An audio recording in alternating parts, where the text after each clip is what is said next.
ઓમ નમો અરિહંતાણમ, નમો સિદ્ધાણમ, નમો આયર્યાણમ, નમો ઉજ્જાયણમ, નમો લોહે સૌ સાહુનમ. શ્રી સુખચંદ્રાચાર્ય વિરચિત જ્ઞાનાર્ણવ એક અદ્ભુત ગ્રંથ છે અને એ જ્ઞાનાર્ણવનો આપણે સ્વાધ્યાય કરી રહ્યા છીએ. એમાં અત્યારે આપણે ચોથો અધિકાર કરી રહ્યા છીએ. ચોથા અધિકારમાં ધ્યાનની પ્રાપ્તિની વાત કરવામાં આવી છે. એટલે સામાન્ય ધ્યાન વિશેનું વર્ણન કરવામાં આવ્યું છે.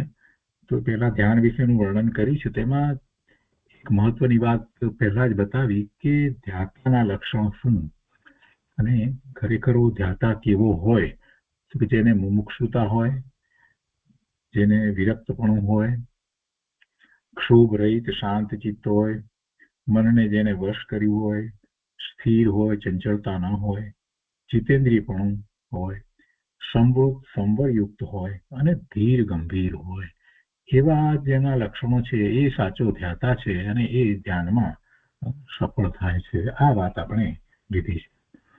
અને પછીથી આ શાસ્ત્રની અંદર આપણે ચોથા અધિકારની અંદર ઘણી ગાથાઓ કરી.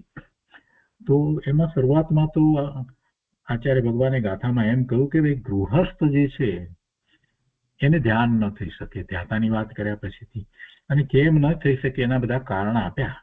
અને પછી છેલ્લે પછી જયારે આ બધી વાત આવી ત્યારે એમાં પ્રશ્ન મૂકી અને સમાધાન આપ્યું કે જો એને ધ્યાન ન થઈ શકે તો ચોથા પાંચમા સંસ્થાનની અંદર જે ગૃહસ્થ જે છે એને તો ધ્યાન હોય છે, તો એ કેવી રીતે? ત્યારે પછી એમ બતાવ્યું કે અહીંયા તો ઉત્તમ ધ્યાનની અપેક્ષાથી વાત કરવામાં આવી છે.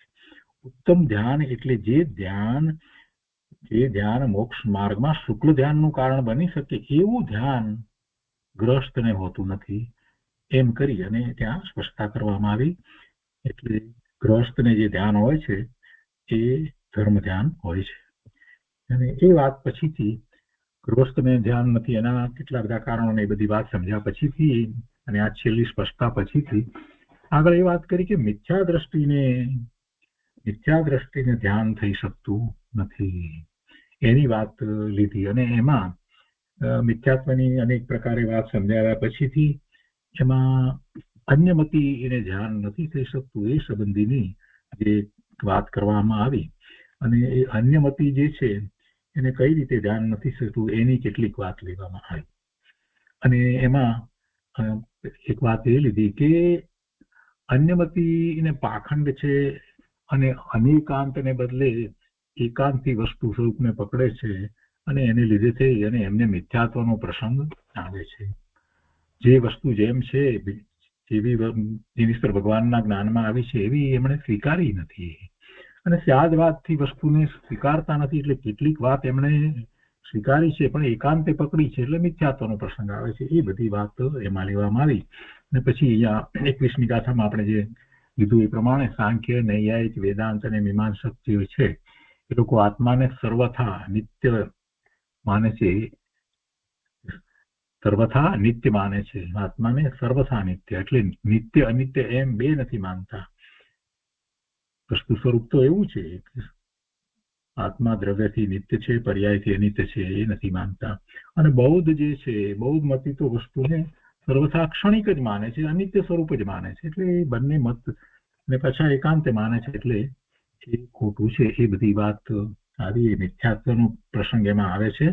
એટલે એમને સાચું ધ્યાન થઈ શકે નહીં અને એના વિસ્તાર બધા કર્યા. અને એમાં પછી એક વાત છેવટે પછી એ પણ વાત લેવામાં આવી કે જ્ઞાન, ક્રિયા, દર્શન ત્રણ વાત લેવામાં આવી.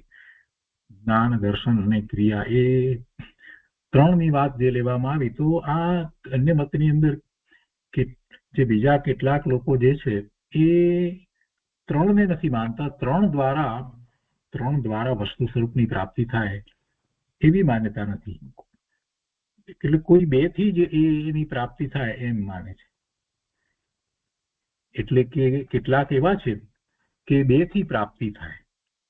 તેથી એટલે જ્ઞાન અને દર્શનથી પ્રાપ્તિ થાય, ક્રિયા એટલે ચારિત્ર ની વાતને માનતા નથી, એનાથી આત્માની પ્રાપ્તિ થાય એ નથી લેતા, અથવા તો જ્ઞાન અને ચારિત્રની વાત એટલે કે ક્રિયાની વાત લે છે, દર્શનને નથી માનતા, અથવા તો દર્શન અને ચારિત્રની વાત લે છે, જ્ઞાનને નથી માનતા. એમ બે લે છે. એવા 3 પ્રકાર કયા. અને બીજા કેટલાક એવા છે કે માત્ર એકને જ લે છે અને એનાથી આત્માની પ્રાપ્તિ થાય, મોક્ષની પ્રાપ્તિ થાય, આવી વાતો જે માને છે. એટલે એમ એ 6 પ્રકાર તો થયા. અને એ પછીથી કેટલાક જે છે એ 3માંથી એકને પણ માનતા નથી. જ્ઞાન, દર્શન કે ક્રિયાને એકને પણ માનતા નથી. એમ 7 પ્રકાર કહેવામાં આવ્યા. મિથ્યામતીના 7 પ્રકાર અહીંયા 27મી ગાથામાં પછી વિસ્તારથી કહેવામાં આવ્યા. અને એના આધારના બીજા શ્લોક પણ કહેવામાં આવ્યા. અને ત્યાં સુધી આપણે સ્વાધ્યાય કર્યો છે. અને હવે આજે આગળ લઈએ છીએ 28મી ગાથાથી. તો અહીંયા 28મી ગાથાની અંદર આગળ કહે છે कि सर्वथा एकांतवादियों के पक्ष का विचार करने से उनके यहाँ कर्ता कर्म करण आदि कारकों का क्रम दृष्टिगोचर नहीं होता है. હવે આ બીજી વાત લીધી. પેલી તો વાત બરાબર સમજાઈ આપણને કે જ્ઞાન, દર્શન અને ક્રિયા એટલે ચારિત્ર, એને માનવામાં એમની ભૂલ છે. એના 7 પ્રકાર મિથ્યાત્વના કયા. હવે આ બીજી વાત લે છે કે એમને ત્યાં આ જે કર્તા કર્મ કરણ સંપ્રદાન અપાદાન આધાર એ જે રીતે આપણે વાત કરીએ છીએ, તો એ 6 કારકોની જે વાત કરવામાં આવે છે, તો એ 6 કારકો એવું ક્રમ પાટી એમને ત્યાં છે જ નહીં. એટલે એમાં બધી ગરબડ છે.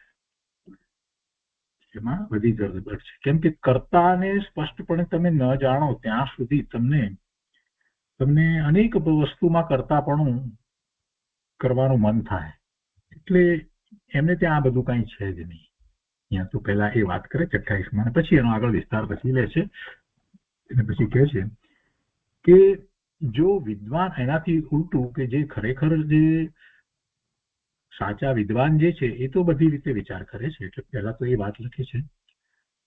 એમાં જે 28મી ગાથાનો અર્થ કર્યો ત્યાર પછીથી અહીંયા એક બીજી ગાથાનો આધાર આપી અને જે વાત સમજાવે છે કે જો विद्वान है वे ऐसा विचार करते हुए यत्न करते रहते हैं कि यह तो क्रिया है, यह करण है और ये इसका फल है, यह इसका क्रम है, यह इसमें व्यय है, यह अनुसंग से उपजा हुआ फल है और यह मेरी दशा है, यह मित्र है, यह द्वेष करने वाला शत्रु है और यह कार्य संबंधी देश तथा काल है. इस प्रकार का विचार वस्तु का अनेकांत स्वरूप बताता है, परंतु मूढ़ जन इनका विचार नहीं करते. આ વિદ્વાનની વાત અહીંયા મૂકી. એ 28મી ગાથા ના પુષ્ટિમાં વાત મૂકી કે ખરેખર વિદ્વાન તો આવું માને છે. ને આ લોકો જે માની રહ્યા છે, અન્યમતવાદી એકાંતિવાદીઓ જે માની રહ્યા છે, એને તો આનો ક્રમ પણ ખબર નથી, કરતા કર્મ કરણ વગેરે. તો પછી આ બધી વાત જેમ છે તેમ ક્યાંથી માનશે. એટલે પછી આગળ 29મી ગાથાની અંદર કહે છે कि जिस पुरुष की बुद्धि अनेकांत में भ्रम रहित अतिशय स्फुरायमान है, उसी महात्मा को उत्तम ज्ञान की सिद्धि निश्चय से हो सकती है. जेने अनेकांत द्वारा भ्रम रहित, જેની બુદ્ધિ પ્રવર્તી રહી છે એટલે વસ્તુ સ્વરૂપને એવી રીતે માને છે, સ્વીકારે છે, તો એવા મહાત્માને ध्यान सिद्धि निश्चय थी होय छे. उत्तम ध्यान की सिद्धि निश्चय से हो सकती है. सर्वथा एकांत स्वरूप वस्तु ही सिद्ध न हो, सर्वथा एकांत स्वरूप वस्तु ही सिद्ध न हो, तब ध्यान की सिद्धि कैसे हो. एकांत થી વસ્તુ સ્વરૂપ જ જ્યારે સિદ્ધ નથી થતું, જેવું છે તેવું વસ્તુ સ્વરૂપ જ જ્યારે એકાંતથી સિદ્ધ નથી થતું, એટલે કે પ્રમાણ જ્ઞાન જ નથી. એકાંતથી માનો તો પછી પ્રમાણ જ્ઞાન નથી, પ્રમાણ જ્ઞાન નથી તો વસ્તુ ક્યાં સિદ્ધ થઈ, તો પછી ધ્યાનની સિદ્ધિ તો ક્યાંથી થાય, એમ પ્રશ્ન મૂક્યો 29મી ગાથાની અંદર. પછી આગળ પણ એમાં કહે છે कि इस प्रकार मिथ्या दृष्टियों के ध्यान की योग्यता का निषेध किया. अब ऐसा कहते हैं कि जो जैन मत के मुनि है और जिन आज्ञा के प्रतिकूल वर्तते हैं उनको भी ध्यान की सिद्धि नहीं होती। હવે બીજી વાત લીધી, પણ એના ઉપરથી જ આખી વાત લીધી છે કે જે જૈન મતના મુનિ હોય પણ જીન આજ્ઞાથી વિપરીત પ્રતિકૂળ વર્તતા હોય તો એમને પણ ધ્યાનની સિદ્ધિ થતી નથી. અને એ કયા કયા પ્રકારે છે એ હવે પછીની ગાથાઓમાં કહે છે. તો 30મી ગાથામાં કહે છે कि सिद्धांत में ध्यान केवल मात्र मिथ्या दृष्टियों के ही नहीं निषेधते हैं, किंतु जो जिनेन्द्र भगवान की आज्ञा से प्रतिकूल है तथा जिनका चित्त चलित है और जैन साधु कहते हैं उनके भी ध्यान का निषेध किया जाता है. ध्यानનો નિષેધ માત્ર એ મિથ્યા દ્રષ્ટિઓની વાતમાં જ લીધો છે એમ નથી, પણ એ સિવાય એમ કે છે કે જે જીનેન્દ્ર ભગવાનની આજ્ઞાથી પ્રતિકૂળ વર્તે છે એવા જૈન સાધુ જૈન મુનિ પોતાને કેવડાવે છે તો એમને પણ ધ્યાન થતું નથી, એને માટે પણ ધ્યાનનો નિષેધ કહેવામાં આવ્યો છે. કેમ એમ? क्योंकि उनके ध्यान की सिद्धि नहीं होती. પણ કેમ એમ કેમ? તો પછી એનો વિસ્તાર આગળ 31મી ગાથાથી શરૂ કરી અને કરે છે. જે જૈનના સાધુ છે પણ ભગવાનની આજ્ઞાથી પ્રતિકૂળ છે, भगवान की आज्ञा से प्रतिकूल है तथा जिनका चित्त चलित है और जैन साधु कहलाते हैं, तो ये बधाने ध्याननी सिद्धि નથી. તો કેમ નથી એની વધારે વાત આગળની ગાથાઓમાં કહે છે. तो एमा 31મી गाथाમાં કહે છે कि इस लोक में जिनके मुनि अवस्था में भी ध्यान करने की एक क्षण मात्र की योग्यता नहीं है, उनकी पहचान सूत्र सिद्ध शास्त्रोक्त कही जाती है. इस शास्त्र द्वारा हमें तो ये बात ने समझावीए छे. इस लोक में जिनके मुनि अवस्था में भी ध्यान करने की एक क्षण मात्र की योग्यता नहीं, एक क्षण मात्र जेमनी मुनि अवस्था में पण योग्यता नहीं, ये बात अमे अहींया उनकी पहचान एटले एमनी ओळख अमे आपीए छीए तो शास्त्र द्वारा शास्त्रोक्त कहेवामां आवी छे. अने केवी रीते शास्त्रोक्त होते छे कि जिस यति के जो कर्म क्रिया में है, जिस यति के जो कर्म क्रिया में है सो वचन में नहीं है. जेवू करे छे क्रियाओ वगैरह करे छे एवू एनु वचन नहीं. बीजू वचन में कुछ और ही है. वाणी में कंईक बीजू ज आवे छे, क्रिया में जुदू छे. तथा जो कुछ वचन में है सो चित्त में नहीं है. ऐसे मायाचारी यति क्या ध्यान पदवी को पा सकते हैं? જેમને ક્રિયા જે થઈ રહી છે, કાર્ય કર્મ જે કરી રહ્યા છે એ એમની વાણીમાં નથી, વાણીમાં કંઈક બીજું છે. અને જે વચનમાં છે બોલે છે પણ ચિત્તમાં નથી, તો એવા માયાચારી યતિ ધ્યાન કરી શકે? ન કરી શકે કહેવાનો અર્થ એ છે. 33મી એના પછી જે છે 33મી ગાથાની અંદર कि जो मुनि होकर भी परिग्रह रखते हैं और उस परिग्रह से अपना महत्व मानते हैं तथा अन्य की जिनके परिग्रह नहीं है उनकी लघुता समझते हैं. શું કહે છે? જે મુનિ થઈ અને પરિગ્રહ રાખે છે અને એ પરિગ્રહથી પાછું પોતાનું મહત્વ માને છે અને બીજા જે મુનિ પરિગ્રહ રહિત છે એમને પરિગ્રહ નથી એમને પોતાથી હલકા માને છે, उनकी लघुता समझते हैं. तो कहे છે કે वे अपनी ही बुद्धि से ठगे गए. ये खरेखर तो पोते ज ठगाई રહ્યા છે, क्योंकि मुनि का महत्व तो निर्ग्रंथता से ही है. मुनि ने तो निर्ग्रंथपणું જ હોય, એ સિવાય मुनि કહેવાય જ નહીં. જે આવા પરિગ્રહ સહિત જે છે નિર્ગ્રંથ નથી એ નિર્ગ્રંથ નથી, એને અહીંયા એમ કહી દીધું કે ભગવાનની આજ્ઞાથી વિરુદ્ધ વર્તી ગયા છે. એમ જે પહેલા શરૂઆતમાં વાત કરીને એ વાત અહીંયા આ રીતે મૂકી છે. વળી પણ આગળ કહે છે 34મી ગાથાની અંદર કે જીન નિસાર સ્વભાવી निसार स्वभावी मदोत्तत मुनियों ने समीची संयम की धुरा धारण करके छोड़ दी. निसार स्वभावी मदથી उन्मत મદ ઉદ્દત એટલે મદથી ઉદ્દત થયેલા મદોત્તત મુનિઓને સમીચીન સંયમની ધુરા ધારણ કરી અને છોડી દીધી. જેમને આવો સંયમ ધારણ કરી અને મદથી અભિમાનથી છોડી દીધું. जिनका धैर्य छूट गया, उनका मन क्या ध्यान करने में समर्थ हो सकता है? कदापि नहीं. એટલે એ પણ જેમને આ રીતે જે છોડી દીધું છે એ મુનિ પણ ધ્યાન કરી શકતા નથી. કોઈને અહીંયા પ્રશ્ન થાય કે એ મુનિ દીક્ષા છોડી હોય પણ ગ્રહસ્થ તરીકે રહ્યા હોય એવા બીજા આચાર વિચાર રાખીને તો ધ્યાન કરી શકે, તો કે એ ધ્યાન તો પછી ગ્રહસ્થનું ધ્યાન થયું, એ તો ધર્મ ધ્યાનમાં ગયું. અહીંયા તો ઉત્તમ ધ્યાનની વાત ચાલે છે, એટલે એવા ધર્મ ધ્યાનને માટે કોઈ નિષેધ નથી.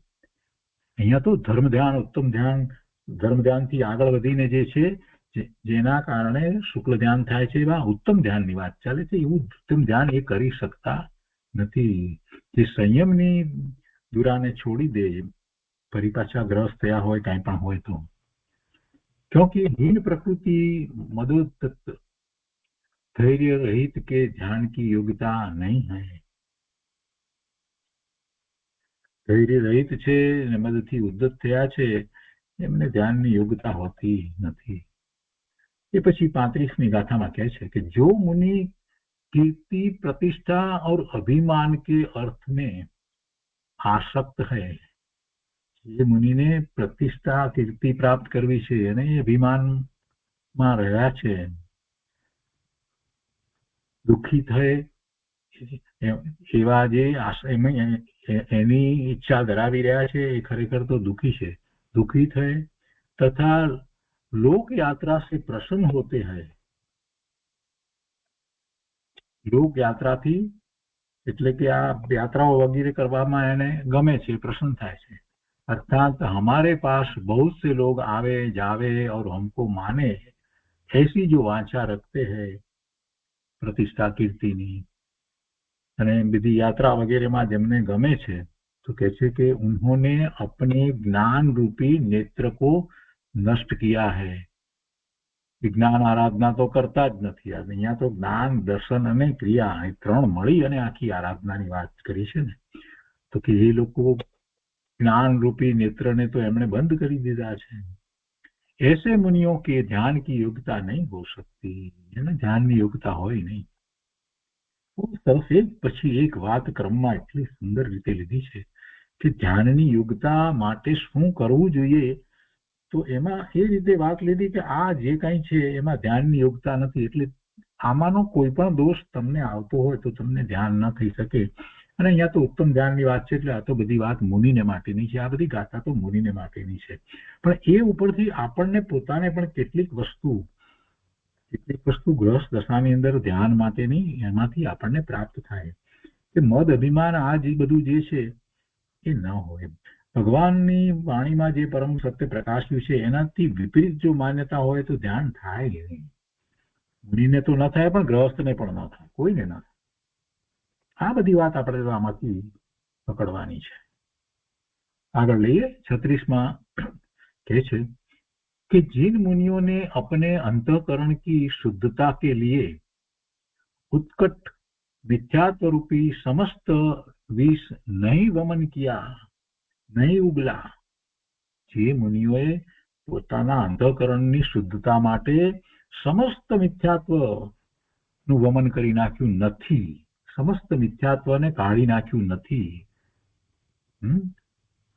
मिथ्यात्व रूपी समस्त विष नहीं वमन किया, नहीं उगला, पार काढ़्યું નથી, वे तत्वों को प्रमाण रूप नहीं जान सकते.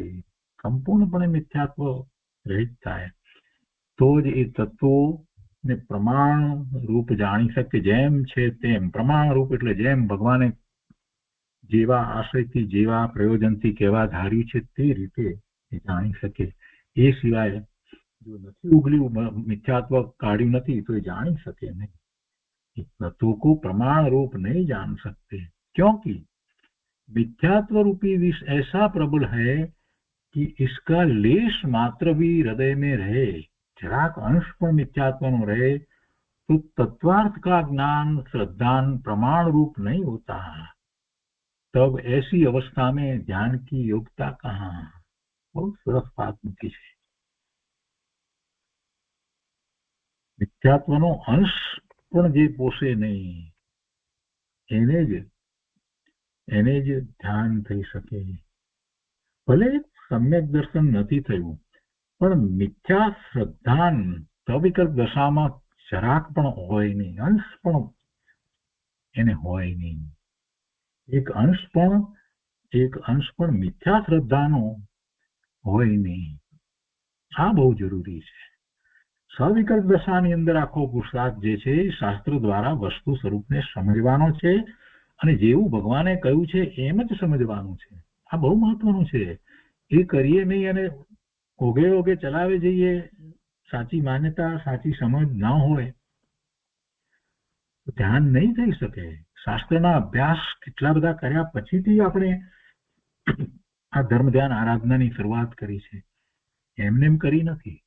આપણે વસ્તુ સ્વરૂપને સમજ્યા, ખૂબ સારી રીતે સમજ્યા. દ્રવ્યાનુયોગનો પણ એટલો બધો અભ્યાસ કર્યો. ગુરુદેવ કાંજી સ્વામીએ જે વિસ્તાર કર્યા એ બધા કેટલા બધા શાસ્ત્રોનો અભ્યાસ કર્યો. એટલે જેમ છે તેમ વસ્તુ સ્વરૂપને આપણે સમજ્યા છીએ અને મિથ્યાત્વનું ક્યાંય પોષણ આપણે કરવા માંગતા જ નથી. જ્યાં જ્યાં કંઈક અંશ માત્ર પણ મિથ્યાત્વ લાગે તો એને આપણે દૂર કરીએ છીએ સમજીને. અને એટલે એ રીતે આપણી એ યોગ્યતા થાય છે ધ્યાન કરવાની. એ સિવાય ધ્યાન થઈ શકે નહીં. મિથ્યાત્વના પોષણ સહિત ધ્યાન ન થાય. અહીંયા તો એ વાત કરવી છે. બહુ સુંદર વાત છે પ્રભુ. આવી વાત ભાગ્યે જ આપણને મળે. અદભુત શાસ્ત્ર છે. तो आगे कैसे ज्ञानावरण अंदर 37वीं गाथा अंदर कि कोई साधु ऐसा कहकर अपने तथा पर के ध्यान का निषेध करते हैं कि यह काल दुष्मा पंचम है, इस काल में ध्यान की योग्यता किसी के भी नहीं है. इस प्रकार कहने वाले के ध्यान कैसे हो. लॉजिक की बात મૂકી છે. જે એમ માને કે અત્યારે આ કાળની અંદર આ પંચમ કાળ ભરત ક્ષેત્રને વચ્ચે જે કાળ છે દુષ્મા કાળ છે, દુષ્મા કાળની અંદર ધ્યાન ન હોય એમ જે પોતે જ માનતા હોય તો એને ધ્યાન ક્યાંથી થવાનું છે. इस काल में ध्यान की योग्यता किसी के भी नहीं हो, कोઈને ન થાય. એમ જે કહે છે એમ માને છે એને તો ધ્યાન થાય જ નહીં. એને ક્યાંથી ધ્યાન થવાનું છે. એને એવો પુરુષાર્થ જ ના ઉપડે. ભાઈ ભગવાનના જ્ઞાનમાં એ વાત આવી છે કે આ પંચમ કાળને વિશે પણ ધર્મ ધ્યાન છે, શુક્લ ધ્યાન નથી. ધર્મ ધ્યાન છે, શુક્લ ધ્યાન નથી. પાંચમું, છઠ્ઠું, સાતમું, ચોથે ગુણસ્થાને તો ગ્રસ દશામાં હોય અવિરત સમ્યક દ્રષ્ટિ, પણ પાંચમું દેશ વૃત્તિ પણ થાય અને મુનિ દશા અંગીકાર કરે તો સાતમા ગુણસ્થાન સુધી પણ એ પહોંચી શકે. વાત તો કરી છે. પણ જે એમ કે ના ધ્યાન અત્યારે થઈ જ શકે નહીં તો એની તો શું વાત કરવી. એને તો ક્યાંથી થાય. અહીંયા આગળ કહે છે 38वीं गाथाની અંદર कि जिसकी बुद्धि अन्य मत के शास्त्रों से ठगी गई है, जिसकी बुद्धि अन्य मत के शास्त्रों से ठगी गई है એટલે કે બીજા મતના શાસ્ત્રો વાંચી અને પોતાની બુદ્ધિ જે છે એ ભ્રમિત થઈ ગઈ છે. तथा जो काम और अर्थ में लुब्ध होकर वस्तु के यथार्थ स्वरूप में संदिग्ध रूप संदेह सहित है, वह ध्यान करने का पात्र कैसे हो. બીજા શાસ્ત્રો અનેક મતના વાંચે બીજું અને પછી એને કારણે થઈને એમની જે સાચી માન્યતાઓ જે રહેવી જોઈએ એમાં ફેરફાર થઈ ગયો હોય અને સંદેશ સહિત જૈન દર્શનની કેટલી વાતને માનતા હોય એને ધ્યાન ક્યાંથી થશે? એ ધ્યાનનું પાત્ર જ નથી, એમની યોગ્યતા જ ધ્યાનની નથી, એમ અહીંયા તો કે છે वो ध्यान करने का पात्र कैसे हो, क्योंकि जब तक तत्वों में वस्तु स्वरूप में संदेह होता है तब तक मन निश्चल नहीं हो सकता, और जब मन ही निश्चल नहीं तब ध्यान कैसे हो? वस्तु स्वरूपમાં જે સંદેહ છે, છ દ્રવ્યની વાતમાં સંદેહ છે, નવ તત્વની વાતમાં સંદેહ છે,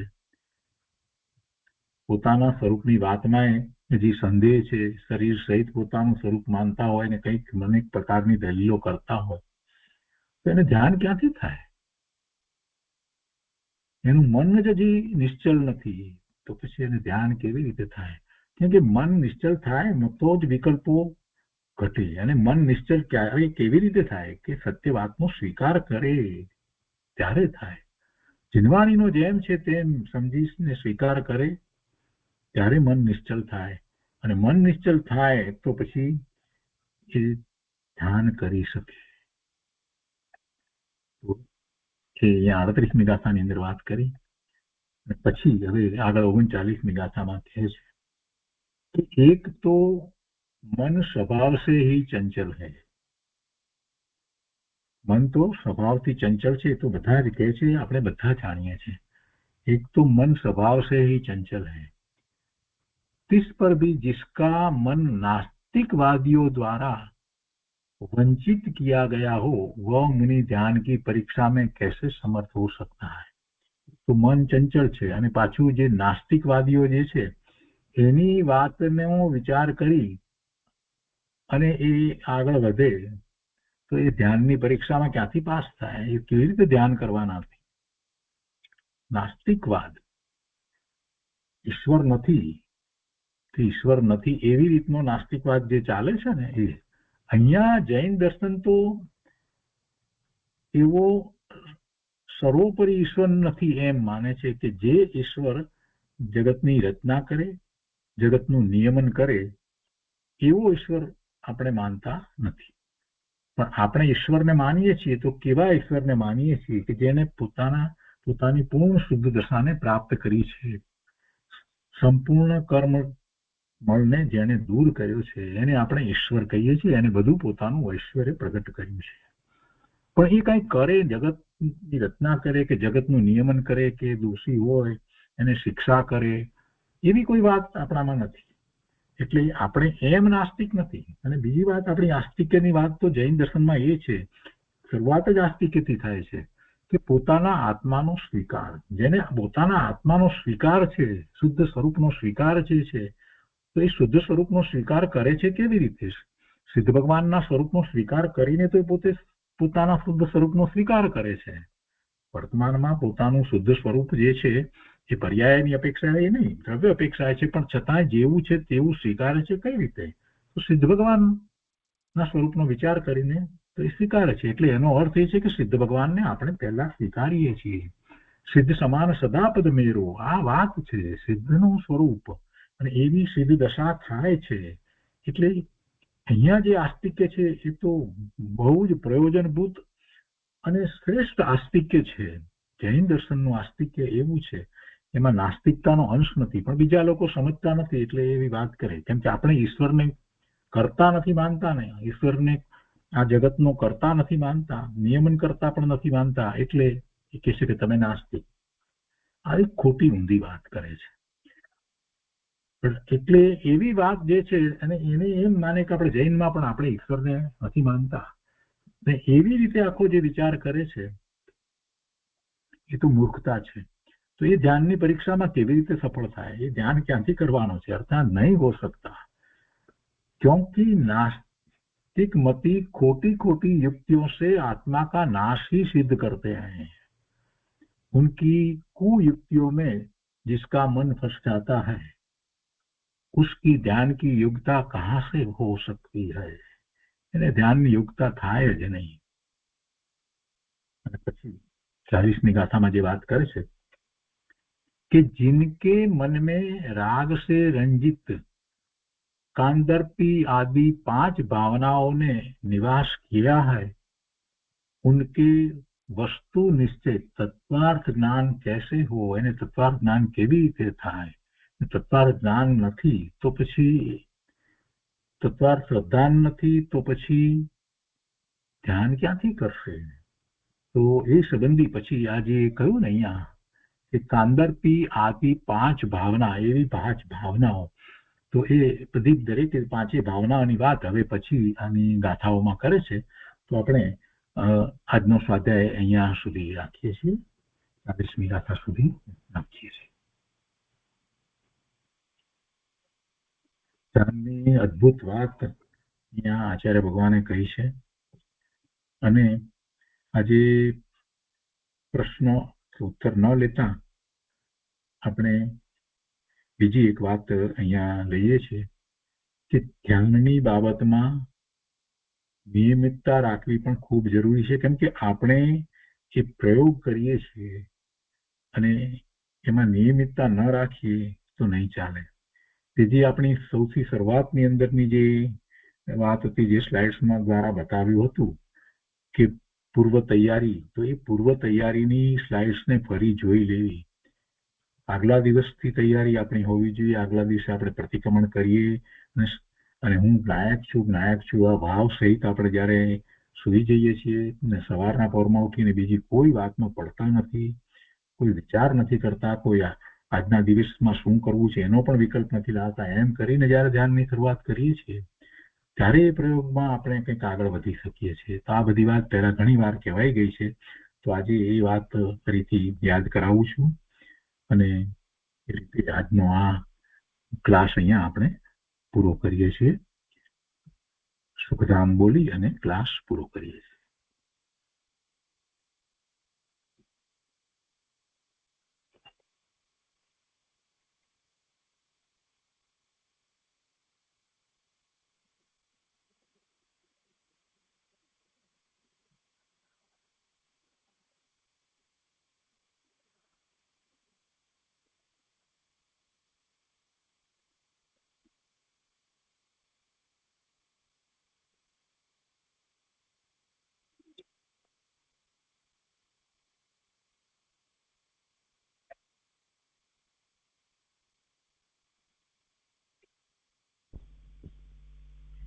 સુખધામ અનંત સુસંત ચરી દિન રાત રહે તદ ધ્યાન મહી પ્રકાશિ અનંત સુધામય પ્રણમો પદતે વરતે જયતે પ્રણમો પદતે